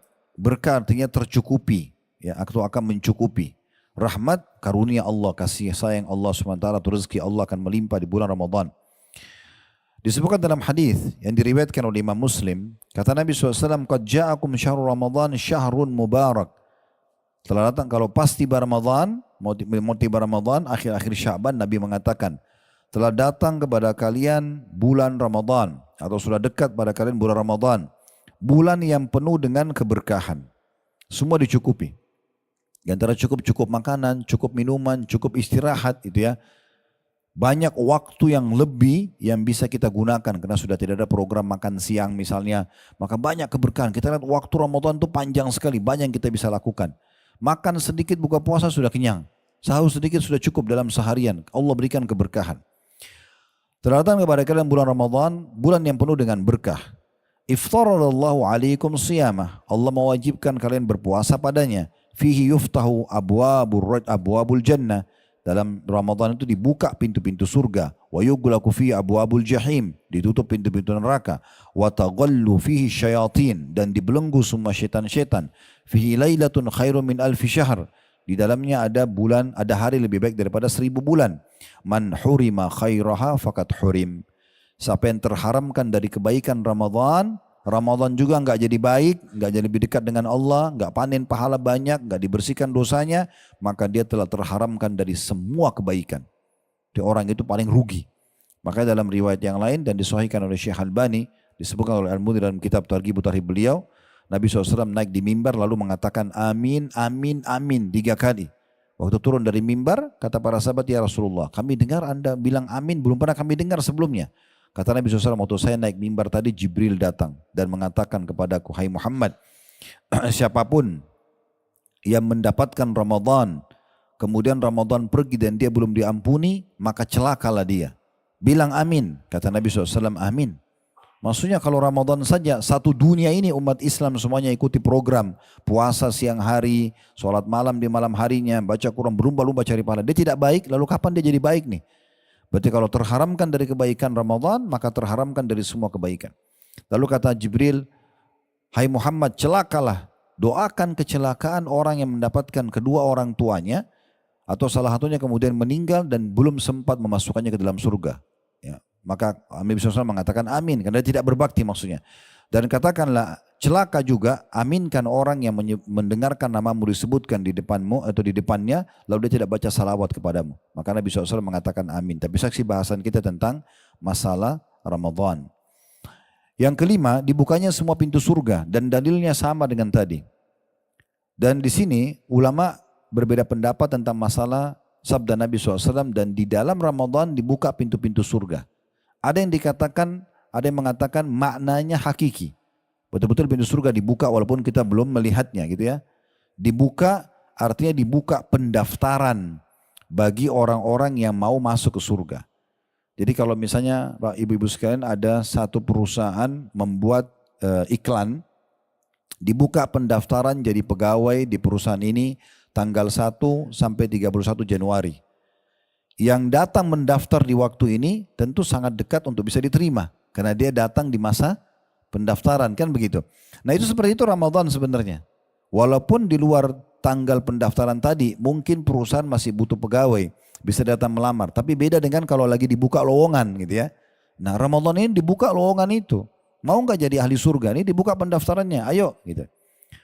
Makna yang kedua, dan dua-duanya bisa digabungkan, makna kias. Maksudnya kiasan ini adalah siapapun yang karena dibuka peluang banyak amal soleh di Ramadan, maka akan terbuka pintu surga buat mereka. Nah seperti itu. Ini juga keutamaan yang sangat luar biasa gitu ya. Kemudian yang selanjutnya ya, yang keenam, itu ditutupnya pintu-pintu neraka. Dan ini juga maknanya ada yang mengatakan secara zahir nampak memang begitu ya. Nampak memang seperti itu, artinya ditutup semua pintu neraka sehingga tidak ada orang yang didaftarkan ke neraka. Bisa juga bermakna adalah ditutup pintu neraka artinya ada ya penghapusan nama-nama orang yang bisa masuk ke dalam neraka. Seperti sabda Nabi SAW, dan di setiap malam dari malam-malam Ramadan ada Allah memiliki utaqa'u minan nar. Orang-orang yang diselamatkan dari api neraka gitu ya. Jadi sebenarnya kita punya kesempatan juga peluang untuk menghapus nama kita dari penghuni neraka di bulan Ramadan. Karena umumnya orang di saat itu berhenti dari pelanggaran-pelanggaran agama. Yang ketujuh, dibelenggunya setan-setan. Jadi yang selama ini selalu menyesatkan manusia, menggoda mereka, justru di bulan Ramadan diberhentikan. Bukan berarti mereka tidak menggoda, tapi mereka hanya tidak seleluasa di luar Ramadan. Dalam hadis yang lain, kata Nabi SAW, dan hadis ini diriwayatkan oleh Tirmidzi, "Idza kana awwalu lailatin min syahr Ramadan suffidatis syayatin wa maradatul jin." Apabila datang awal malam Ramadan, maka setan-setan dan jin-jin yang sangat jahat dibelenggu. Belenggu itu biasanya leher, 2 telapak tangan, 2 kaki. Ya, tapi masih bisa melihat, ya, masih bisa berbicara. Jadi bukan dimatikan misalnya atau dikurung. Ya. Ini dibelenggu, artinya mereka masih bisa menggoda. Ya. Karena syaitan itu bisa membisikkan, bisa meniup, ya begitu ya. Yang disebutkan dalam beberapa ayat Al-Quran. Dan mereka dibelenggu. Dalam riwayat lain sehingga mereka tidak luasa menggoda manusia seluasa menggoda di luar Ramadan. Dan pintu-pintu neraka juga ditutup. Tidak ada satu pintu pun yang terbuka. Sedangkan pintu-pintu surga dibuka. Tidak ada satu pun yang ditutup. Dan seorang penyeru dari malaikat akan menyeru. Wahai orang-orang yang menginginkan kebaikan. Segeralah kemari. Hidupkan Ramadan ini dengan ibadah. Wahai orang-orang yang menginginkan kejahatan. Tahanlah, berhenti. Ini kesempatan taubat. Dan Allah memiliki orang-orang yang dibebaskan dari neraka. Dari neraka dan itu demikian itu terjadi di setiap malamnya. Ini dalam hadis ini disebutkan begitu ya. Jadi hadisnya idza kana awwalul lailati min syahr ramadan sufilati syayatin wa maradul jin wa gullikat abwabun nari falam yufta minha bab wa futihat abwabul jannati falam yughlaq minha bab wa yunadi munadin ya baghiyal khairi akbil wa ya baghiyasy syarri aqsir wa lillahi utaqa minan nari wa dzalika kullal lailah. Ini bahasa Arabnya tadi terjemahnya sudah saya bacakan. Yang ke-8 bulan terkabulnya doa. Ya. Ini termasuk juga harapan yang sangat besar ya. Jadi doa itu ibu-ibu sekalian sebuah fasilitas yang eksklusif ya. Di mana Allah subhanahu wa ta'ala memberikan kesempatan kita sebagai orang-orang beriman untuk menyampaikan hajat tanpa ada perantara. Tinggal memulai alhamdulillah wassalatu wassalamu ala rasulillah lalu berdoa. Nah tentu kita bisa berdoa kapan saja kepada Allah subhanahu wa ta'ala. Tapi seperti saya bilang tadi. Salah satu cara yang cerdas dalam ibadah adalah bagaimana kita memaksimalkan tempat, waktu ya. Nah ini diantaranya Ramadan adalah tempat dan waktu yang sangat tepat untuk berdoa. Disebutkan ya di dalam riwayat yang sahih diriwayatkan oleh Al-Bazzar, kata Nabi SAW, Inna lillahi fi kulli yaumin Inna lillahi fi kulli yawmin utaqa'a minan nari fi syahr Ramadan wa inna li kulli muslimin da'watan yad'u fiha fayastajibu lahu. Sesungguhnya Allah membebaskan beberapa orang dari api neraka pada setiap hari di bulan Ramadan. Ya, orang yang minta, orang yang mohon agar selamat dari neraka maka Allah akan kasih. Dan setiap muslim yang memanjatkan doa akan dikabulkan. Itu di bulan Ramadan. Dan tentu waktu-waktu mustajab di puasa itu di waktu sahur ya. Dan itu sepertiga malam di mana Allah Azza wa Jalla turun ke langit bumi sebagaimana hadits Bukhari. Lalu bertanya, "Man yad'uni fa astajib lah." Siapa yang berdoa maka saya ya kabulkan. "Man yas'aluni fa a'tiya." Siapa yang memohon maka aku beri. "Man yastaghfiruni fa aghfirlah." Siapa yang memohon ampun maka aku akan ampuni. Kemudian waktu puasa, sepanjang ibu puasa, mulai dari sahur, mulai tahan diri, mulai imsaknya, azan subuh, sampai buka puasa. Itu semua waktu kita berpuasa. Itu semua mustajab doa. Kata Nabi SAW dalam hadis riwayat Ahmad, "Thalathatun la turaddu da'watuhum." 3 orang yang tidak akan ditolak doanya. As-shaimu hatta yuftir. Orang yang puasa sampai buka puasa. Jadi sepanjang kita puasa itu doanya mustajab. Ya. Wal imamul adil, yang kedua pemimpin yang adil, yang ketiga wa da'watul madlum, doanya orang yang terzalimi. Tapi yang pertama adalah orang yang sedang berpuasa. Yang ketiga waktu berbuka sendiri, termasuk juga waktu mustajab doa. Jadi kalau betul-betul ibu tersibukkan dengan banyak aktivitas, gak sempat berdoa selama seharian, jangan lupa berdoa pada saat buka puasa. Tidak apa-apa sambil bismillah mulai makan kurmahnya, minum airnya misalnya, sambil mulai berdoa juga kepada Allah subhanahu wa ta'ala. Yang penting jangan lupa mulai dengan alhamdulillah wassalatu wassalamu ala rasulillah. Karena ini hukumnya kewajiban doa gitu ya, kalau mau diijabah. Memuji Allah lalu baca salawat kepada Nabi SAW. Nah kalau waktu berbuka, hadisnya juga masyhur, ya diriwayatkan oleh At-Tirmidzi, kata Nabi SAW ada 3 golongan yang tidak ditolak doanya, di antara salah satunya was-shaim hina yuftir, orang yang puasa sampai dia berbuka puasa. Yang ke-9 yang ibu bisa dapatkan hanya ada di bulan Ramadan, tidak ada di bulan lain. Ibadah umrah yang ibu lakukan mendapatkan pahala haji. Sepanjang tahun kalau kita umroh, pahala umroh saja. Tapi kalau bulan Ramadan, itu pahalanya sama dengan haji. Dan kita tahu tentu haji mulia, lebih besar pahalanya daripada umroh. Tapi khusus umroh Ramadan, pahalanya sama dengan haji bersama Nabi alaihi salatu wassalam. Di dalam hadis yang cukup banyak, diantaranya hadis riwayat Bukhari, "Fa inna umratan fi Ramadan taqdi hajjatan ma'i." Ketahuilah bahwasanya umrah di bulan Ramadan itu akan menyamai haji plus bersamaku. Ya, seakan-akan kita haji bersama Nabi. Jadi itu pahalanya besar sekali. Jadi kalau ibu sekalian mampu haji, mampu umroh setahun sekali jadikan Ramadan. Ya, kalau bisa beberapa kali tetap ada Ramadannya, gitu ya. Dan saya ingin berbagi di poin ini. Itu subhanallah hadis yang berbunyi bu, innamal a'malu binniyat. Semua sesuai dengan kadar niatnya, itu luar biasa efeknya.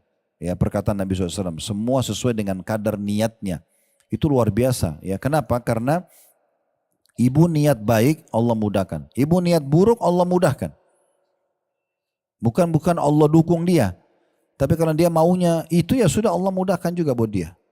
Jadi kalau kita niat, saya mau umroh setahun 3 kali ya. Niatnya begitu, Allah kasih nanti.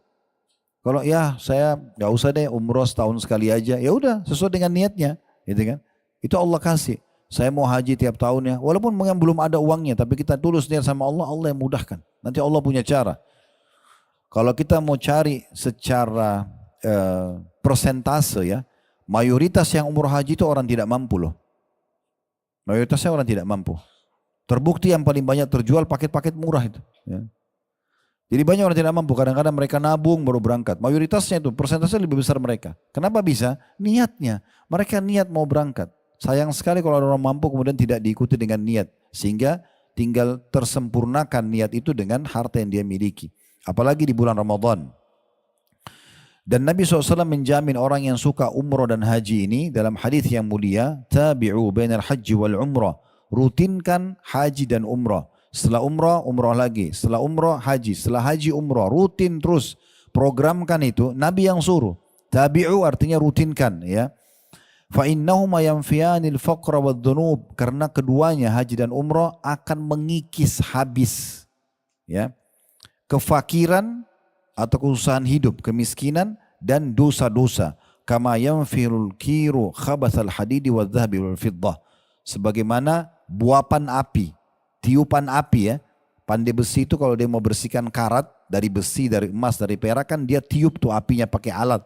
Tiupan apinya itu buapan api, bagaimana menghilangkan karat, begitu juga umrah dan haji membersihkan kemiskinan dan dosa-dosa ya. Walaysa lil hajjatil mabrurati thawabun illal jannah. Tidak ada balasan haji yang mabrur kecuali surga. Nah, pahala haji kita bisa dapat dengan umrah di bulan Ramadan. Jadi 1 bulan penuh bisa ibu pilih. Saya sibuk sekali Ustaz.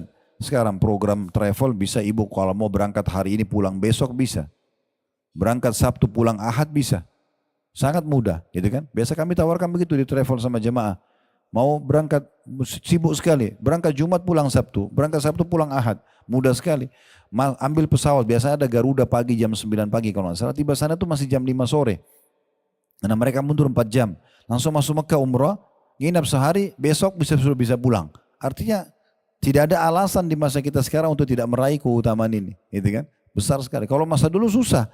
Orang naik unta, orang mungkin lupakanlah unta. Masa-masa mungkin tahun 1900-an orang masih pakai kapal laut. Mungkin sebulan pergi, sebulan pulang, atau 2 bulan. Itu lama banget. Sekarang tektokan bisa. 9 jam pergi. Ya. Kemudian bisa pulang lagi. Karena itu mudah sekali.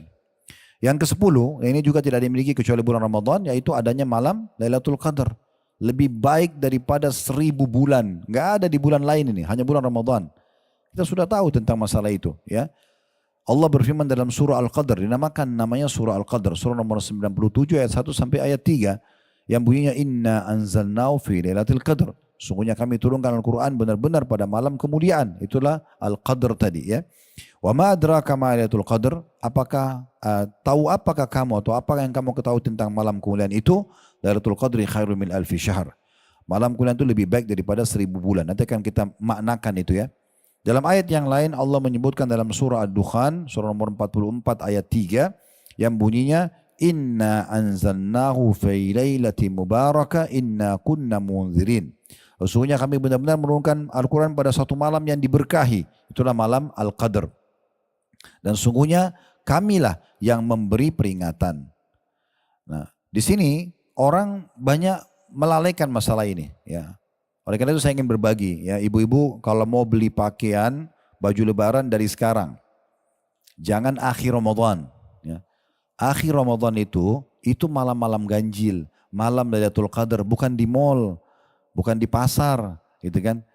Tapi dipersiapkan dari sekarang. Sekarang tukang jahit masih kosong orderannya, masih bisa milih, banyak waktunya. Jangan masuk Ramadan, mulai 1 Ramadan udah selesai urusannya nih. Ya, semua sudah siap. Ya, sebagaimana ibu belanja untuk kebutuhan 1 bulan makan, sahur, buka puasa, nah sama pakaiannya segala macam. Jadi dari sekarang dipersiapkan gitu ya. Itu lebih baik. Karena kadang-kadang kita di Indonesia ini sayangnya awal Ramadan ramai masjid. 3-4 hari seminggu pertama, setelah itu kosong. Sampai makin akhir makin kosong masjid itu. Padahal justru malam mulia ini di situ. Malam mulia itu di situ. Dan apa kata Nabi SAW tentang menghidupkan malamnya Lailatul Qadar? Man qama Lailatul Qadri imanan wa ihtisaba, ghufira lahu ma taqaddama min dzambi. Siapa yang mendirikan malam Lailatul Qadar dengan keimanan dan mengharapkan pahalanya, maka dibersihkan dosa-dosanya yang lalu.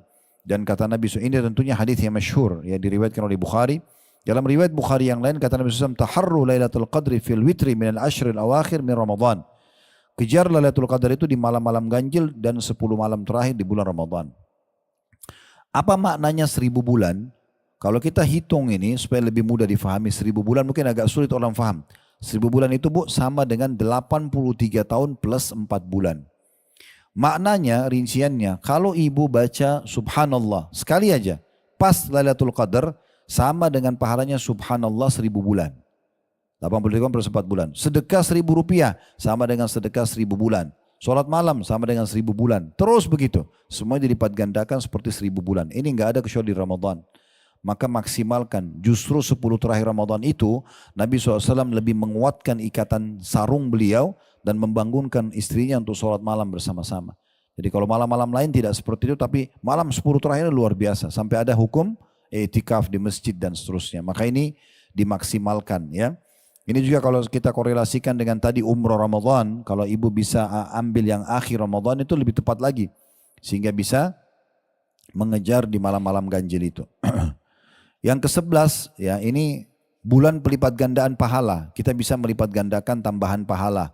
Artinya kalau puasa Ramadan kita bisa dapatkan 30 hari pahala puasa kalau udah 30 hari ya. Kita masih bisa mendapatkan pahala lebih dari itu. Ya, misalnya kita mau 60 pahala, 90 pahala, kelipatan 30 lah ya, karena 30 hari Ramadan. Bagaimana caranya? Dengan membuka puasakan orang. Gitu ya. Ini selalu kita kejar, buka puasakan orang. Ibu walaupun maaf lagi haid, tetap bisa raih pahala ini.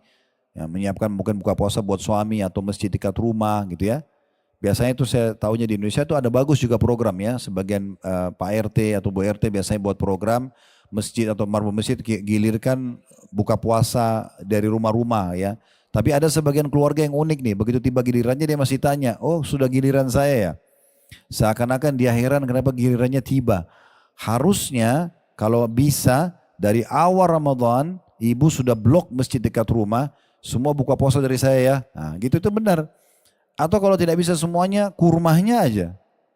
Kalau tidak bisa air mineral. Ini sering saya sampaikan kalau mau Ramadan. Air mineral itu kan satu dus isinya 48 gelas ya. Antara 25.000 sampai 20.000 sampai 30.000 saja harganya.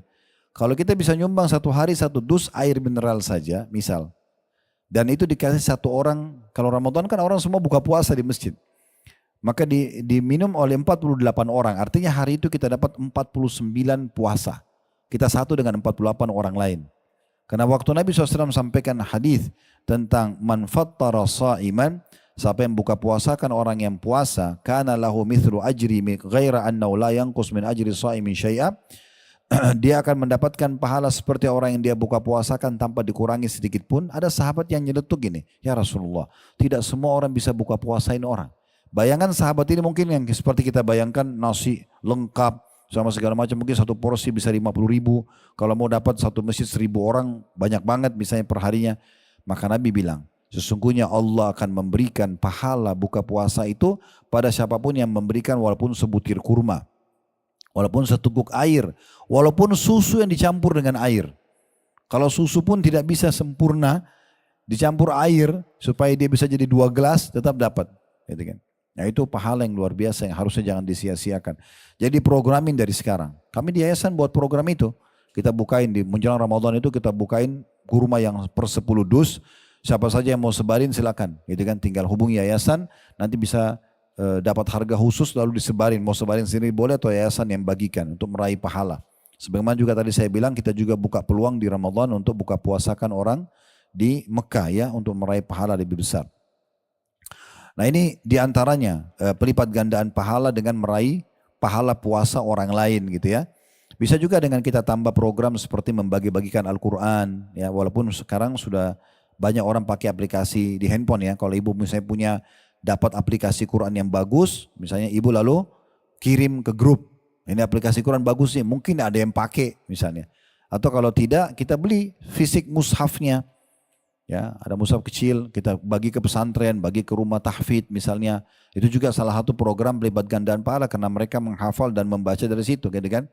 Atau misalnya kita masuk ke masjid, kita pasangin AC atau kita serviskan AC-nya, mungkin kita laundry karpetnya, kasih wangi-wangian gitu kan. Kita mungkin bisa juga mengirimkan makanan bukan cuma buka puasa, mungkin bagi orang yang tarawih, kita bagi-bagikan minuman ya. Contoh air putih dan segala macam itu ya. Itu termasuk hal yang luar biasa gitu. Nah ini contoh-contohnya. Yang ke-12 peningkatan kualitas ya ibadah seorang muslim. Ini juga tadi sudah kita singgung sedikit ya. Tapi di antara programnya itu adalah kualitas ibadah secara khusus ya. Karena kita mau nggak mau harus puasa di saat itu. Berarti kualitas ibadah puasa kita meningkat secara otomatis. Kalau Senin Kamis kan masih pilihan, ayam urib masih. Tapi kalau Ramadan nggak bisa. Ibu kalau nggak ada udzur haram dosa kalau tinggalin puasa Ramadan. Termasuk dosa besar gitu ya. Kalau sengaja tanpa udzur. Punya udzur pun misalnya sakit, haid, ya, itu tetap dibayar di hari lain. Karena wajibnya puasa Ramadan itu. Nah ini berarti ada peningkatan kualitas ibadah dari sisi puasa. Begitu juga dengan sholat. Ya. Karena ada motivasi untuk menjaga sholat di bulan Ramadan. Di luar Ramadan juga iya. Tapi Ramadan orang umumnya menjaga sholatnya. Terutama masuk dalamnya bukan lagi sholat wajib. Sholat sunnah pun seperti sholat tarawih. Ya, itu. Karena kata Nabi SAW, man qama ramadhana imanan wahtisaba ufira ma taqaddama min dhanbi. Siapa yang mendirikan malam Ramadan dengan sholat, maka diampuni dosa karena keimanan dan mengharapkan pahalanya diampuni dosa-dosanya yang lalu. Kan gitu. Nah tarawih ini ibu-ibu sekalian sama ya. Tarawih, qiyam Ramadan, qiyamul lail, tahajud sama. Sama semua. Cuma kalau Ramadan namanya tarawih. Tarawih artinya santai. Kenapa? Karena khusus Ramadan dimudahkan oleh Allah SWT sholat malam tidak harus di tengah malam. Habis sholat ba'diyah isya sudah bisa kita sholat tarawih. Dan ini minimal kalau orang yang tidak sholat selama setahun ya 11 bulan sholat tahajud. Maka minimal dalam buku amalannya nanti ada tercatat tarawih. Gitu kan? Karena semua orang kerjakan dan mudah. Dia tidak mengantuk, habis ba'diyah isya masih mudah orang kerjakan. Oleh karena itu ini perlu untuk dijaga ya, untuk dijaga. Dan diusahakan kalau bisa sholat berjamaah. Ya kalau ibu-ibu pun suaminya lagi ke masjid, pergi aja ke masjid dekat rumah, nggak apa-apa itu ya. Karena ada hadis yang berbunyi man qama ma'al imami hatta yansarif kutiba lahu qiyamu lailah. Barang siapa yang sholat bersama imam sampai selesai. Jadi kalau ibu mau sholat 11 rakaat, cari masjid yang 11 rakaat. Ibu mau sholat 23 rakaat, cari masjid 20 rakaat. Sebab ini sunnahnya untuk dapat keutamaan ini sampai imamnya selesai. Gitu kan? Kata Nabi SAW, siapa yang sholat tarawih maksudnya bersama imam sampai ia selesai, imamnya selesai, maka ditulis untuknya pahala sholat semalam suntuk. Sholat semalam suntuk. Hadirin riwayat An-Nasai.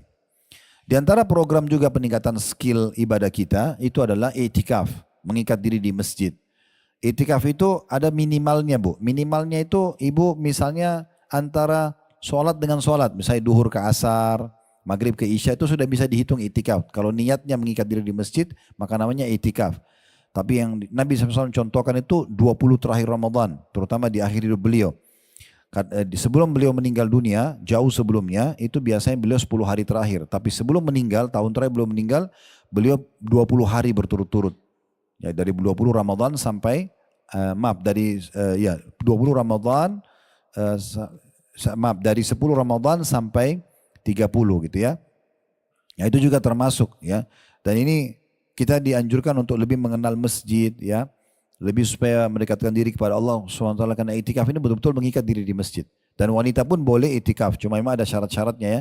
Kalau dia masih gadis izin walinya, tidak boleh keluar kota, di masjid itu aman, tertutup ya sehingga wanita itu kan bolak-balik kamar mandi, ya tidur di situ tidak tersingkap auratnya segala macam. Ada sebagian masjid memang menyiapkan itu ya. Maka itu juga bagus. Di antaranya juga adalah membaca Al-Quran tadi. Ini juga termasuk peningkatan skill. Karena kita mau tidak mau otomatis kita akan belajar Al-Quran sebagaimana tadi keutamaannya. Selalu juga bisa sedekah. Dan sedekah di bulan Ramadan pahalanya lebih besar daripada di luar Ramadan. Ya. Karena sedekah di Ramadan itu lebih afdal daripada waktu-waktu yang lain. Ya. Bisa dengan sedekah secara umum, memberikan pakaian, makanan, apakah juga tadi membuka puasakan orang, intinya itu semua peningkatan skill ibadah kita. Yang yang 13, bulan pengaturan waktu. Ini juga bagaimana kita diajar oleh Allah SWT melalui Ramadan ini kita bisa memanage waktu kita lebih rapi gitu ya. Kapan kita ibadah, kapan kita aktivitas secara umum, itu Ramadan melatih kita untuk itu ya. Bahkan kita lebih bisa memahami keberkahan waktu dengan Ramadan. Karena tidak terlalu banyak aktivitas yang berhubungan dengan dunia ya. Dan Ramadan juga bukan bulan untuk bermalas-malasan. Justru pada saat kita sedang tidak makan, lagi puasa, itu justru sangat bagus ya. Pembakaran hasil makanan itu pun yang masih ada di perut kita atau tubuh kita itu maksimal. Maka itu juga sangat bagus untuk kita lakukan. Ini semua termasuk memanage sebenarnya, tapi lebih kepada memanage waktu. Jadi kita tidur kapan, kita ibadah kapan, semua termanage dengan rapi. Kemudian yang ke-14, bulan peredam syahwat. Karena di bulan Ramadan juga ini otomatis kita dilatih untuk terbiasa meredam syahwat kita. Suami istri aja nggak boleh berhubungan biologis kalau di tengah hari Ramadan. Apalagi yang bukan suami istri gitu kan. Berarti dilatih untuk terbiasa bisa mengontrol itu. Makan dan minum tadinya halal ya untuk kita. Tetapi di masa puasa kita kontrol. Nggak boleh makan dulu. Ini kan berarti ada satu pendidikan yang Allah SWT berikan kepada kita untuk bisa meredam syahwat tersebut ya. Dan juga Nabi SAW mengatakan dalam hadis riwayat Bukhari, "Idza asbaha ahadukum yawman sha'ima fala yarfuth wala yajhal." Barang siapa di antara kalian yang tiba di pagi hari dalam kondisi berpuasa, maka jangan dia berkata jorok. Tidak boleh bertutur kata yang tidak baik. Itu juga pelatihan yang luar biasa. Dan tidak boleh dia bersikap bodoh. Ya. Maksudnya pelanggaran di sini ya. Fa in imru'un syatama wa qatal falyakul inni shaim inni shaim. Kalau ada seseorang yang mengajaknya bertengkar, maka dia tinggal mengatakan aku sedang puasa, aku sedang puasa. Ini berarti memang ada ya peredam syahwat dan hal-hal yang bisa membawa pada pelanggaran. Emosi pun kita disuruh untuk mengontrol. Dan ini adalah keutamaan yang ke-15. Bulan peredam emosi. Biasanya emosi itu ya sikap-sikap dan karakter terbentuk juga dari makanan Bapak Ibu sekalian ya. Jadi kalau orang misalnya ibu 2 hari puasa misalnya atau 3 hari puasa, bedakan karakter kita dan bawaan kita dengan kalau tadi sebelumnya kita nggak puasa, kita makan terus. Itu ada pengaruhnya ya. Jadi kadang-kadang kalau ibu misalnya 2 hari puasa atau ayam lebih 3 hari puasa, terus tiba-tiba merasa kok saya lebih tenang ya, saya tidak lebih emosional. Itu memang kena pengaruh makanan yang tidak banyak masuk. Itu pengaruhnya besar sekali.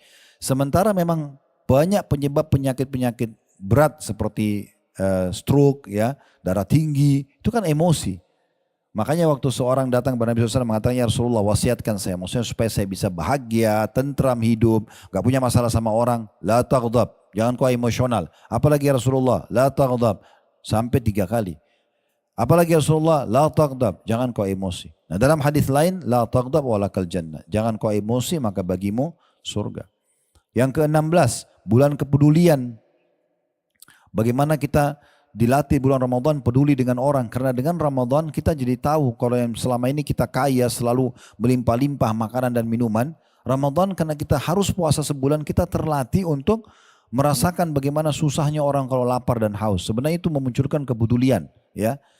Oleh karena itu kalau di akhir Ramadan kita disuruh zakat fitrah sebelum sholat id, itu tujuannya. Kata Nabi SAW dalam hadis ya yang diriwayatkan oleh Abu Daud, Ibnu Abbas berkata, farada Rasulullah SAW zakat al-fitr. Rasulullah SAW mewajibkan zakat fitrah tuhratun lis-shaimi minal lagwi war rafathi wa tu'matan lil masakin. Ya, untuk mensucikan orang yang puasa tadi dari perkara sia-sia, mungkin selama puasa ada hal yang salah dia lakukan atau perbuatan keji, dan sekaligus untuk memberi makan kepada orang-orang miskin. Man addaha qabla salati fahiya zakatum makbulah. Siapa yang mengeluarkan sebelum solat Idul Fitri, maka dia zakat yang diterima. Wa man addaha ba'da salati fahiya shadaqatun minas shadaqat. Siapa yang mengeluarkan zakat niat zakat fitrahnya itu setelah sholat id, maka itu terhitung sedekah secara umum. Jadi ibu harus memberikan zakat fitrahnya jauh sebelum sholat id ya. Biasanya yayasan sosial banyak terima ya. Akhir Ramadan sudah ibu keluarkan. Nah itu cara hitungnya zakat fitrah semua kena, termasuk janin kalau sudah 4 bulan di perut. Ya, sudah bernyawa itu juga ada zakat fitrahnya ya. Orang sudah meninggal baru tidak ada. Dan yang bertanggung jawab adalah kepala rumah tangga. Misalnya dia seorang laki-laki punya istri, punya 3 orang anak, lalu masih ada bayi juga di perut istrinya, sudah 4 bulan, maka dia mengeluarkan zakat fitrah buat dia, istri, dan berarti 4 anaknya. 3 anak tadi sama 1 janinnya. Dan itu dihitung kurang lebih 2,5 kilo. 2,5 kilo beras atau makanan pokok. Dan ini dikeluarkan dalam bentuk makanan pokok ya. Yang ke-17 bulan pengaturan pola makan dan kesehatan. Mungkin kita bisa tutup dengan ini ya. Jadi ini juga mengatur pola, jadi kita sudah bisa mengatur pola yang baik ya. Terutama mengatur makanan. Contoh misalnya hadis Nabi SAW yang berbunyi diriwayatkan oleh Abu Daud. Maaf, diriwayatkan oleh Imam Bukhari dan Muslim ini. La tazalu ummati bi khairin ma'ajjalul iftar wa akharus sahur. Manusia senantiasa atau umatku senantiasa dalam keadaan baik, sehat ya, selama mereka menyegerakan buka puasa dan mengakhirkan sahur. Jadi termasuk pengaturan pola hidup yang sehat. Jadi ibu kalau azan maghrib jangan tunda lagi. Tetap langsung buka puasa, menyegerakan buka puasa. Dan sunnah Nabi SAW buka puasa dengan kurma dulu. Disebutkan dalam riwayat yang sahih Nabi SAW berbuka puasa dengan rutab, kurma basah. Kalau tidak ada baru tamarat, kurma-kurma yang kering. Ya. Kalau tidak ada baru beliau ambil hasawat minal ma' atau min ma'. Beberapa teguk dari air putih. Jadi walaupun kita haus banget, usahakan kunyah kurma dulu sedikit. Ya. Kurma yang lembut, kita kunyah sedikit baru kita minum air. Ya. Karena seperti itu urutannya dalam riwayat yang baru saya sebutkan tadi. Dan berdoa sebelum azan. Atau sementara buka puasa nanti baru ya setelah buka puasa baru berdoa. Dan jangan lupa doa kita selalu dengan tangan kanan dan baca bismillah saja. Lalu kita buka puasa. Setelah kita minum air, ya, baru kita baca zahabadz dhama, telah hilang rasa haus di dahaga. Wabtalatil uruq, telah basah semua urat-urat. Wa thabatal ajr insyaallah, dan tetaplah pahala itu. Ya, ini anjurannya para ulama dibaca justru setelah kita meneguk air karena memang sesuai dengan makna daripada hadis tadi. Dan kata Nabi SAW, dan juga mereka umatku masih selalu dalam keadaan sehat selama mereka mengakhirkan sahur. Jadi ibu makan sahur setengah jam sebelum subuh gitu kan.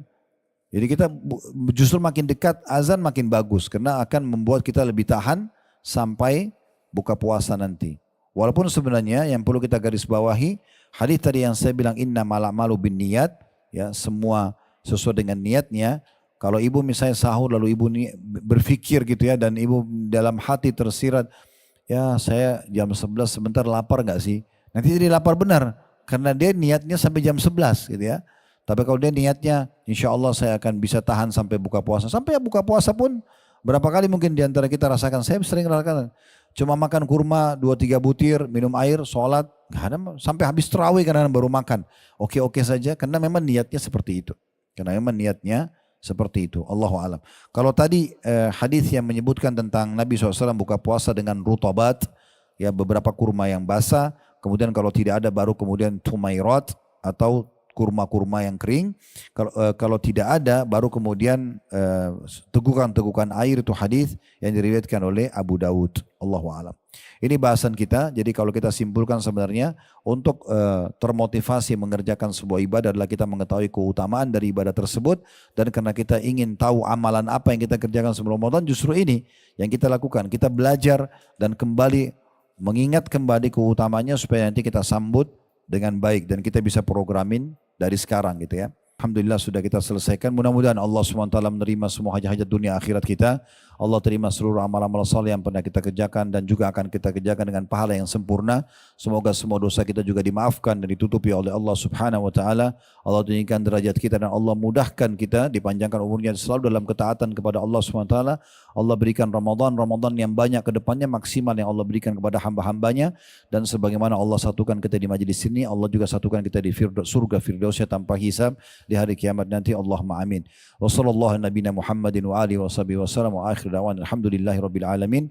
Subhanakallahumma bihamdika asyhadu an la ilaha illa anta astaghfiruka wa atubu ilaik. Wassalamualaikum warahmatullahi